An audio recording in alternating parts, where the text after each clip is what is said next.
Basta pasta, paborito ng mga amo. Ewan ko ba bakit paborito nila itong mga kakabsat. Hindi talaga nawawala sa menu nila itong mga kakabsat.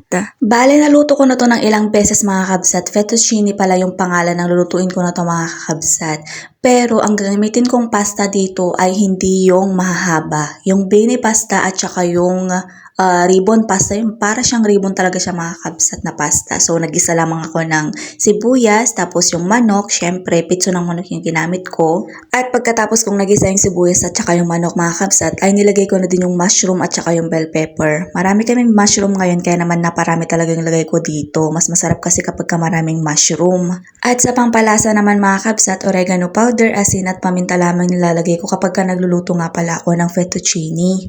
Sa isang linggo talaga na menu mga kabsat na niluluto ko dito sa bahay ng amo ko ay hindi talaga nawawala ang macaroni or pasta sa menu nila mga kabsat. Kundi man spaghetti, o fettuccine, kundi man fettuccine, sa bechamel, ganun mga kabsat. Talagang meron at meron talagang macaroni sa isang menu, sa isang linggo. So pagkatapos ko palang halu-haluin or igisa lahat ng mga gulay mga kabsat, eto na at naglagay na ako ng cooking cream. Eto talaga yung pampasarap din mga kabsat. White sauce talaga. Napakasarap ng whipping cream. At habang pinapakuluan ko nga pala yung sauce para sa fettuccine mga kabsat, ay nagpakulo na rin pala ako ng macaroni pasta. Yung binipasta mga kabsat, yung niluto ko at saka yung ribbon. Tingnan nyo naman, napaka-cute ng ribbon. Ang cute talaga niya, ribbon na ribbon talaga siya.